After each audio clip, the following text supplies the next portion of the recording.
Em nome do Pai, do Filho e do Espírito Santo. Amém. Olá, meus queridos amigos, meus queridos irmãos. Encontramos mais uma vez aqui no nosso Teoses, nesse domingo, dia 4 de outubro de 2020, 27ª semana ou domingo aí do tempo comum. Mais uma vez nos encontramos aqui no Teoses. Viva de Coriezo, percor Maria. O evangelho de hoje, ele tem aí então, nesse domingo, mais uma parábola, Mateus capítulo 21, versículo 33 a 43, são 10 versículos, mais uma vez contando a parábola da vinha, mas só que de uma outra perspectiva, de um outro jeito que nós estávamos meditando nesses domingos passados. Nós estamos aí então nos aproximando aí, 27º domingo, aproximando aí então, já indo para o fim, já é o mês de outubro, depois em novembro, dezembro, já entrando praticamente quase aí no advento, depois aí de mais 2 meses. Então o evangelho ele toma uma linha nesses últimos domingos, assim, vamos dizer, ele toma uma linha mesmo de nós prestarmos contas sobre aquilo que foi arrendado a nós. E a alegoria do evangelho de hoje, ela é muito bonita e ela é muito profunda, que eu tive até que fazer um desenho aqui. Eu fiz um desenho aqui, esbocei aqui uma vinha e fiz um desenho de tantos detalhes, né, que tem aqui, tantos detalhes que tem hoje aqui no evangelho, para não perder a profundidade da meditação da palavra de Deus. Você pode pegar o evangelho, meditar ele aí, lê-lo, e você vai ouvi-lo também aí na missa dominical, né? Então vamos lá. Mais uma vez, a parábola começa com um pai de família, e o pai de família, ele fez uma vinha. Ele aqui plantou uma vinha. O pai de família é Deus, né? E essa vinha é o reino de Deus. É o reino de Deus, esse mundo é o reino de Deus, no qual ainda ele não está acabado, mas nós esperamos aqui o reino novo, nós esperamos aqui novas coisas, nós esperamos céus novos e uma terra nova. E aí então esse reino que está aqui, ele foi arrendado para nós, lavradores, para nós então produzirmos frutos. Um reino que não produz frutos, para que então ele existiu? Uma vinha que não produz frutos, para que então ela está existindo? E aí então, diz aqui que chegou o tempo então da prestação de contas. O Senhor então enviou aí os seus servos para aí obter os frutos. E o que é o fruto? O fruto é a vida irrepreensível, é a vida de santidade. Esse é o fruto que nós temos que gerar neste mundo. E aí então você tem que prestar a conta.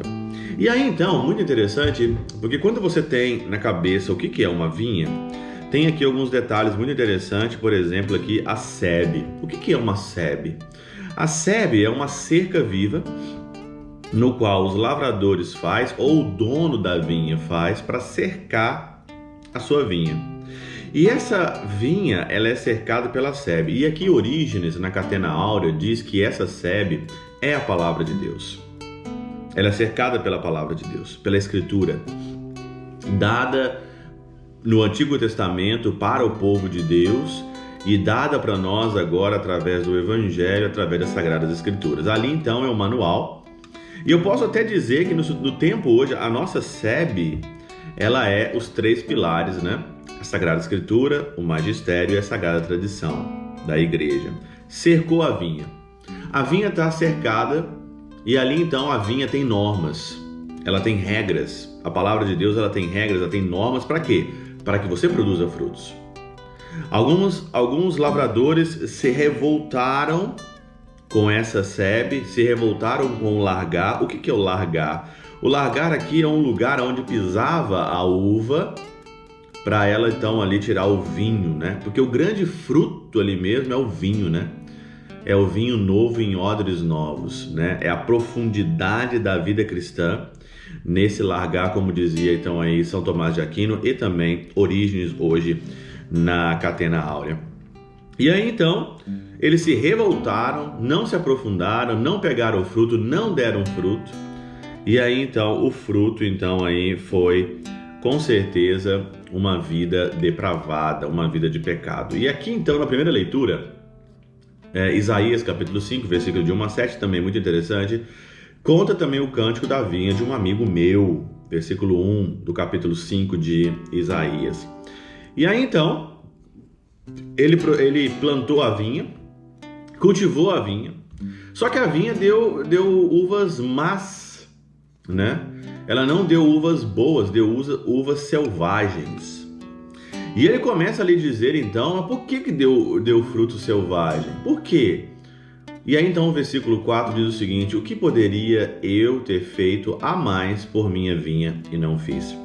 Mas aqui nós estamos no acerto de contas. Ele está perguntando na condenação que ele recebeu o que ele poderia ter feito mais e ele não fez.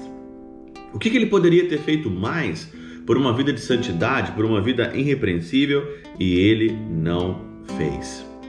O problema não está em Deus, não está na SEB, não está no largar. O problema tudo aqui está em nós, na nossa vida, né?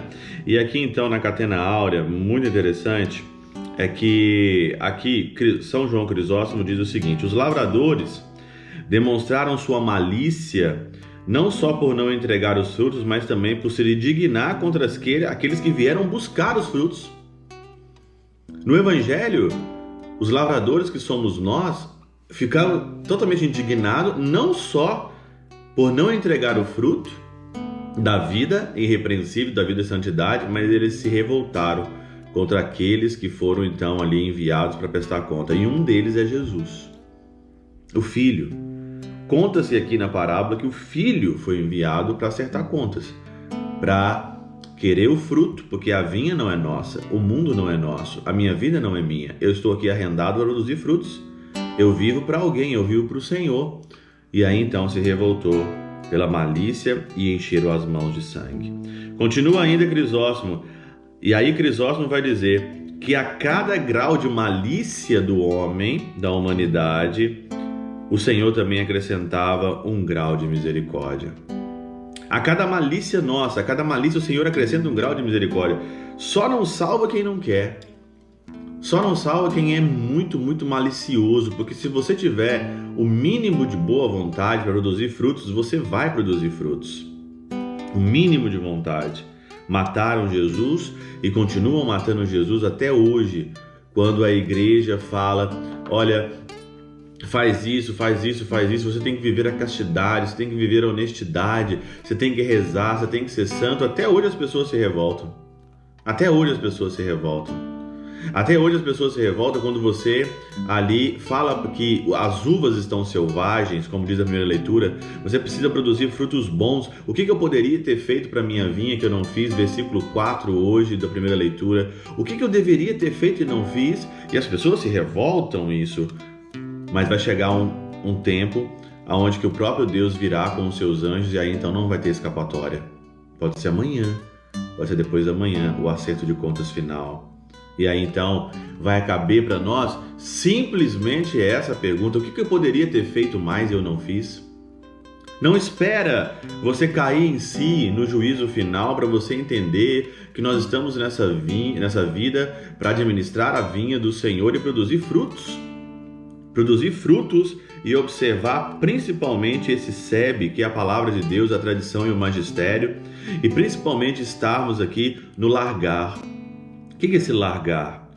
Pisar a uva é meditar, rezar, viver uma vida centrada, produzindo o sumo, o suco ali da uva, que é o vinho bom para a humanidade.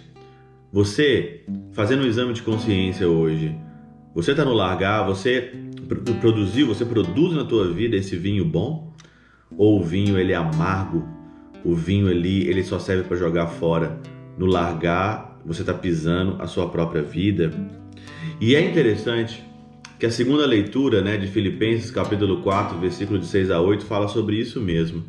Versículo 8: quanto ao mais, irmãos, ocupai-vos com tudo que é verdadeiro, respeitável, justo, puro, amável, honroso, tudo que é virtude ou de qualquer modo mereça louvor.